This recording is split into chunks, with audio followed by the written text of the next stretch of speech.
Hi. Ooh. Does that help? Hi, welcome to another video. My name is Cara, this is Bianca Reads, and today we're doing my July wrap-up, which is a bit of a bust, but we need to talk about the books I read in July, so here's our little chatty time. I read 12 things, by which I mean I read 8 things and DNF'd 4 things in July. Again, I had to say I'm slumpy because I'm actually reading, there you go, a lot of things, but they're all fanfiction. So I'm just not reading novels that I can tick off my Goodreads and talk to you. But hey, if you're obsessed with Our Flag Means Death like I am, but looking for recs for fanfiction, hit me up. I won't make a video because I don't feel like that's the right thing to do, but DM me or leave me a message and I will give you some recommendations because I have a lot. But more importantly, the books I read this month. So the first thing I read right at the start of July, and actually like I was partway through it at the end of June, was All's Well by Mona Awad. I listened to this on audiobook. I have mixed feelings about this. I thought it was well crafted and I felt like I could follow the thread of the story much better than Bunny. Like I really struggled with Bunny by Mona Awad because I felt lost and didn't know what was going on. I didn't have the same problem with All's Well. I felt like I could follow the plot even when it became nonsensical. Like I could follow the threads. I thought it was intricately crafted. I thought it was doing really cool things. Did I like have an enjoyable time reading it? Meh. I gave it 4 stars. Like I feel like I took a lot from it, but it wasn't a fun reading experience, if that makes sense. But the audiobook was well made. Then I read Weird Sisters by Terry Pratchett, which was the June book for our buddy read that April and I are doing as part of Pages That Tearing Through Time read along, which I think the main group that are reading in series order, like with each subset of characters, they're paused at the moment. April and I are reading in publication order and we're still going, but we're kind of like half a month behind. So this was June's book, but I read it right at the start of July. I'm currently still reading July's book. But I'm going to try and get through August's book in August as well. We'll see how it goes. But then September's book is tiny, so there's a bit of catch-up space if that ends up needing to happen. But I read this. What did I end up giving it again? 4 stars, which I think was a step down from my previous rating, but I rated a lot of them on Goodreads like years after having read them, because I read most of this series when I was a teenager, or like what I've read of this series I read when I was a teenager. I really enjoy this one. It's also kind of Shakespearean, which ties into All's Well, and I don't think I even said what All's Well is about. If you wanted to know, All's Well is about a chronically ill drama teacher in college. She like fell from the stage. She was an actress and she fell from the stage and has like a long-term neurological injury maybe. And then they're putting on a production of All's Well That Ends Well. This is part of the Discworld. It's a like cozy fantasy, and in this one it's I think it's the second in the Witches collection. It's technically Equal Rights also follows the Witches, and we follow Nanny Ogg, Granny Weatherwax, and who's there? Margaret is the third of the coven. They're a little coven dealing with a kingdom where the king was killed, his son went into hiding kind of thing. It's Shakespearean. They're kind of like, it's kind of a loose retelling of Macbeth, and it like is so meta. It has like plays within the plays. It's very, very funny. It's like a high 4 stars for me. I think I just know how good these books get later, so they're a little less, whereas when I read it the first time, like, this was my only experience and I loved it. So I give it 4 stars.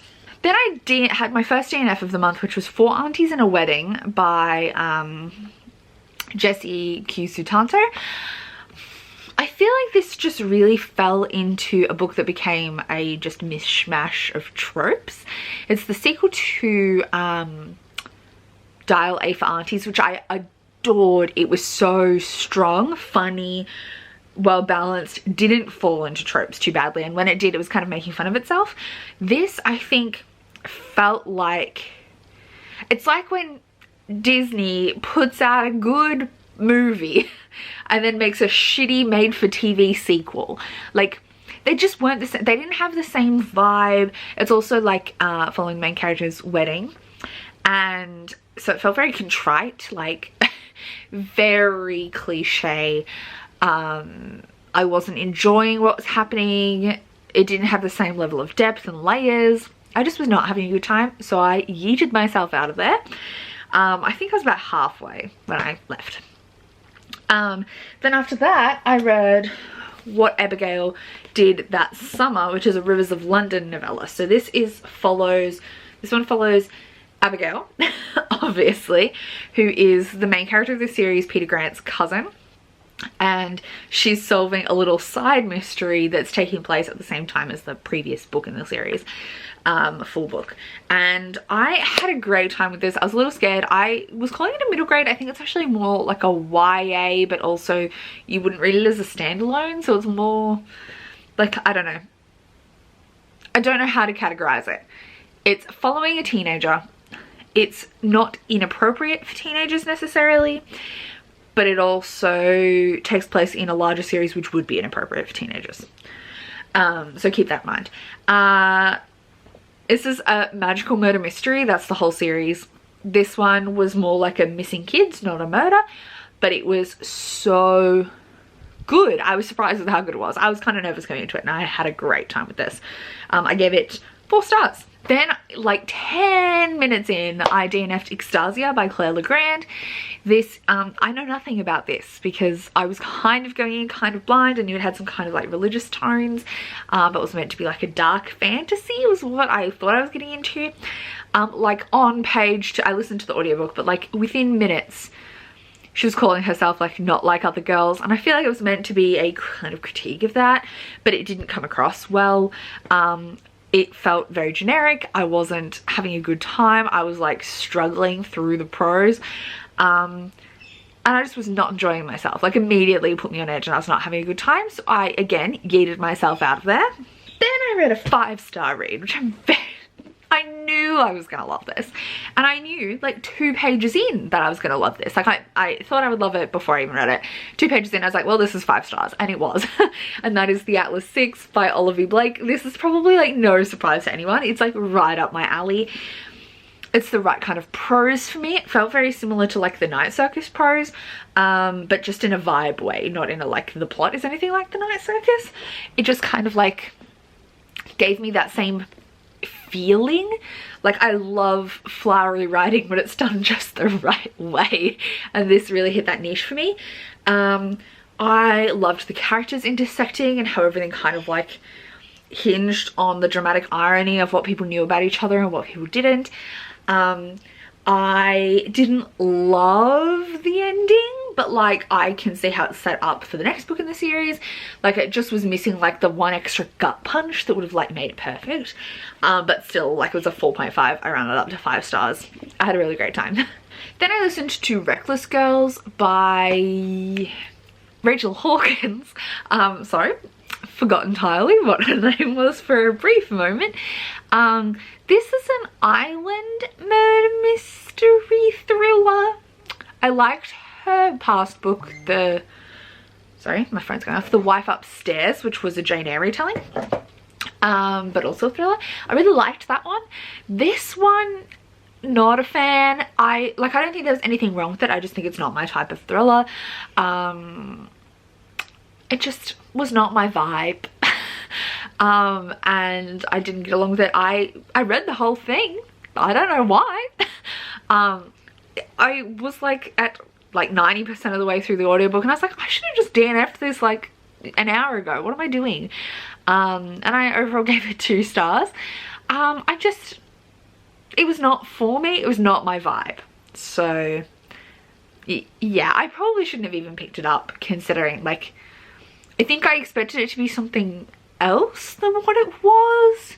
It was very much a like almost borderline survivalist, isolated murder thriller.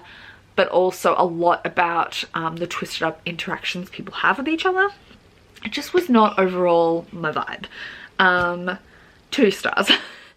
And then I DNF'd another book, and this one I think is one of the only ones that I actually no, the other 2 DNFs were not like I'm hating this. It was like the slump is real for books, and I really struggle once I get in my head that I am like not enjoying myself to push through. And both of these, I think maybe if it was a different time and place I could have enjoyed myself enough to push through, but both of them I got like maybe a third of the way in and I was like, this is just gonna be 3 stars. And then my desire to keep reading was too low to push myself through it. Like I would have ended up having a worse time pushing myself through it knowing it would only be 3 stars, and then I might have even lowered my rating. So that's kind of true of both these books, so I'll just talk about them at the same time. That is What the Woods Keep by Katia de Becerra and Damari and the Night Brothers by B.B. Alston. I'm sad about this one. This one, like, I would potentially try it again at another time, but also I have so many things to read I can't be bothered. That's true of this one too, but like this one I'm less sad about. This is a horror thriller, returning to a mysterious situation, looking into the past. I just didn't care about the characters or what was happening. It wasn't intriguing enough for me. It wasn't maintaining my interest, and I just this, it's a middle grade. It's a magical middle grade, with like a secret underground magic society, like magic group, kind of like the dreaded HP-esque. I was enjoying the magic system. There was something specific I wasn't liking. What was it? Oh, I remember now. All of this, the main character, I understood her, I got her motivations, I felt like I could see things going through. Side characters felt like they were making decisions out of nowhere. I didn't understand why things were happening. It was like just to further the plot for Amari's development, and it felt so ungrounded. And it was the kind of thing of like, well, I'm liking Amari, I'm liking the magic system, I'm liking the world. I would probably like give it a 3 stars for those components, but this like one thing was grating on me so aggressively, and it specifically kicked in, like I'll try to stay vague, but there's a friend she makes at magic school, it's kind of magic school, who has some secrets that are revealed, but the motivation behind keeping things secret, or even the whole deal, like maybe I'm meant to be suspicious and all of that was like made up anyway, but if so, like I couldn't feel the motivation. I couldn't understand why that had been put into place, and it just didn't make sense to me. Like I was like, A, why would you lie about it in the first place? Like why would you keep it a secret? B, like what? It just made everything not make sense. And maybe I was right to be suspicious and things would be later revealed, but I couldn't get over it. Like it didn't, nothing in the text was revealing that it was something I should be worried about. I just didn't understand it and it didn't make sense. So that like got me, and it took me right out. And at that point I just couldn't keep going. Even though again, lots of people love this book. I think it's probably a perfectly fine book, but that just like threw me out. So those were my other 2 DNFs. Then I read a book, another 5-star read that I think is one of the best anthologies I've read in a long time. And that is This All Come Back Now by Michaela Saunders. This is a collection of Aboriginal Australian, does it also have Torres Strait Islander authors? It's First Nation, oh yes, there is Torres Strait Islander authors in here as well. So it's the first ever anthology of Aboriginal and Torres Strait Islander speculative fiction. So that's First Nations Australians for those outside Australia. And it says written, curated, edited and designed by blackfellas, for blackfellas and about blackfellas. So this is like, I'm not the target audience or demographic, but still I loved it to pieces. It was so thoughtful and subversive and right up my alley by way of sci-fi speculative fiction. And they varied from long stories to short stories. Some of them like stabbed me in the gut. I don't think there was a single story I didn't like. which is rare for me in anthologies. Normally I have a couple that I push through to get to the rest. That normally brings my rating down. All of this was amazing. If you can get your hands on this, I would greatly recommend it, especially if you're Australian and have the contextual kind of knowledge of like what this is trying to subvert. But like, it's so good. It's so good. I gave it 5 stars, obviously. Then I listened to Teach Me by Olivia Dade, which is a romance novel. It's a teachers, like they're both teachers, there's no teacher-student thing, they're just both teachers, in school romance. And I enjoyed this. I didn't love it. I thought it was a little bit cheesy, and the audiobook kind of like amped up the cheese, but the smut was good, and overall it was like a fun time. Yeah, I gave it 3 stars. Like, it was good. And then the only other thing I read during the month was Rhythm of War Part 2 by Brandon Sanderson. No, not Part 2, Part 1. What am I talking about? Part 1. We're reading Part 2 in August, if I manage to actually get to it. But this is the chonker that is half of Rhythm of War. I haven't rated this because I rate the book as a whole, so once I've read Part 2 I'll rate it. But this was better to me than Oathbringer. I feel like now that we're starting to see how things connect across the Cosmere, that was really fun.